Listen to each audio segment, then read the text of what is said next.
Today we are going to start a new chapter, and chapter's name is The Sermon at Benares. इसका मतलब है बनारस में धर्म उपदेश। यानी कि ये जो कहानी है ये बहुत ही इंटरेस्टिंग कहानी है, जो कि गौतम बुद्ध जो हमारे देश में बहुत ही बड़े साधु संत के रूप में जाने जाते हैं, उनके बारे में ये चैप्टर जो है बताया गया है। तो इसमें सबसे पहले मैं आपको इस चैप्टर की समरी एक बार बताना चाहूँगा। तो इस चैप्टर में सबसे पहले गौतम बुद्ध के बारे में बताया गया है कि जो गौतम बुद्ध थे वो एक बहुत ही महान आदमी किस प्रकार से बने। यानी कि वो आम इंसान थे पहले हमारी तुम्हारी तरह, लेकिन उसके बाद क्या हुआ कि वो पूरे वर्ल्ड में बहुत ज़्यादा फेमस हो गए। तो ये जो कहानी है ये यहाँ से है। देखिए, Buddha was born in north India as a prince. आप भी जानते हैं कि जो गौतम बुद्ध थे उनका जन्म सिद्धार्थ नगर में हुआ था और वो एक राजकुमार थे। His name was Siddhartha Gautam. At 12 he went for schooling in Hindu sacred scriptures. यानी कि जब उनकी उम्र मात्र 12 वर्ष की थी तो वो हिंदू जो ग्रंथ हैं उनका अध्ययन करने के लिए चले गए। At the age of 16 he came back and got married with a beautiful princess. और 16 वर्ष की उम्र में वो वेदों का अध्ययन करके वापस आ गए और आने के बाद एक बहुत ही सुंदर राजकुमारी से उन्होंने शादी कर ली। They were blessed with a son and lived happily। यानी कि उन दोनों को एक पुत्र रत्न की प्राप्ति हुई और वो अपना जीवन बड़े ही अच्छे तरीके से व्यतीत कर रहे थे। When Gautama was about 25, यानी कि एक समय की बात है जब गौतम बुद्ध लगभग 25 वर्ष के होने वाले थे, तो उसी समय क्या होता है वो एक शिकार करने के लिए निकल जाते हैं। और जब शिकार करने जाते हैं तो रास्ते में सबसे पहले एक बीमार व्यक्ति को देखते हैं, उसके बाद एक बुजुर्ग व्यक्ति को देखते हैं एंड उसके बाद एक ऐसे व्यक्ति को देखते हैं जो कि अंतिम यात्रा उसकी निकाली जा रही थी। यानी कि उसकी मृत्यु के बाद उसको उसका दाह संस्कार करने के लिए ले जाया जा रहा था। और थोड़ी देर बाद जब वो आगे बढ़ा तो उसने एक मॉन्क को यानी कि सन्यासी को भीख मांगते हुए देखा। इसके बाद क्या हुआ, his heart was filled with sorrow. यानी कि दुनिया में ऐसे दुखी लोगों को देख करके उसका हृदय दुखों से भर गया। He renounced everything and went out into the world to seek enlightenment concerning the sorrow he had witnessed. अंत में क्या हुआ, उन्होंने अपना सब कुछ त्याग दिया और त्याग करने के बाद वो इस संसार में दुख क्यों आते हैं, कैसे आते हैं, इनका कारण क्या है, इस सत्य की खोज करने के लिए वो घर से निकल जाते हैं। उसके बाद क्या होता है, वो लगभग 7 वर्षों तक जंगलों में इधर उधर भटकते रहे और एक पीपल के वृक्ष के नीचे, यानी कि अंत में एक पीपल के वृक्ष के नीचे बैठ गए, ये धारणा करके कि मैं इस वृक्ष के नीचे से जब तक नहीं उठूंगा तब तक मुझे ज्ञान की प्राप्ति नहीं हो जाती है। अंत में जब वो उस पीपल के वृक्ष के नीचे 7 दिनों तक बैठे रहे तो 7 दिनों के बाद उनके अंदर ज्ञान की ज्योति जल गई। ठीक है, इसलिए जिस वृक्ष के नीचे, जिस पीपल के वृक्ष के नीचे उनको ज्ञान प्राप्त हुआ तो उस वृक्ष को बोधि वृक्ष के नाम से जाना गया। ठीक है, इसके बाद वो वहां से खड़े हुए, जब ज्ञान प्राप्त हो गया उन्होंने अपने जो धर्म का उपदेश थे उनको फैलाने के लिए वो इधर उधर गए और सबसे पहले ही gave his first sermon at Banaras. यानी कि सबसे पहले उन्होंने अपना जो धर्म उपदेश था वो कहाँ पर दिया था, बनारस में दिया था। तो इसलिए ये जो कहानी है इसका नाम पड़ा है the sermon at Banaras, Banaras में धर्म उपदेश। तो क्या इस बताई जा रही है। तो चलिए थोड़ा सा इसके बारे में डिस्कशन कर लेते हैं।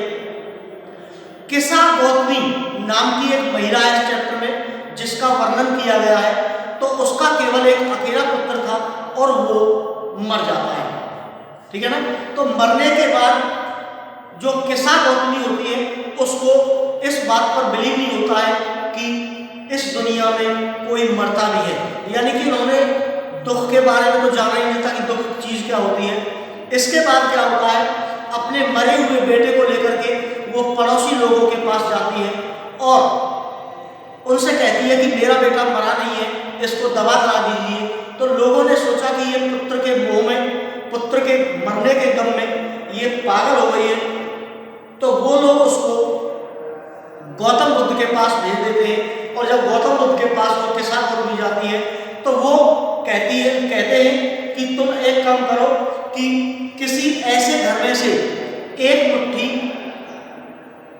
सरसों के दाने ले आओ जिसमें कोई मौत नहीं हुई। तो वो बड़ी खुशी खुशी सरसों के दाने लाने के लिए जाती है, लेकिन कोई भी घर ऐसा नहीं था जहां पर उसे सरसों दे दी गई। यानी कि पहले तो सब लोग देने के लिए तैयार थे, लेकिन बाद में जब उसने शर्त बताई कि मुझे ऐसे घर में से सरसों के दाने चाहिए जहां पर किसी की मृत्यु ना हुई हो, तब उन लोगों ने सरसों के दाने देने से मना कर दिया। उसको कोई भी घर ऐसा नहीं मिला जहां पर किसी ना किसी व्यक्ति की, उनके प्रिय की, किसी ना किसी की मृत्यु ना हुई। उसके बाद क्या होता है, दुखी व निराश होकर वह रास्ते में बैठ जाती है और शहर के प्रकाश को देखती है। और शहर का जब प्रकाश उसने देखा तो वो जो प्रकाश था वो कभी टिमटिमाता है, कभी बुझ जाता है।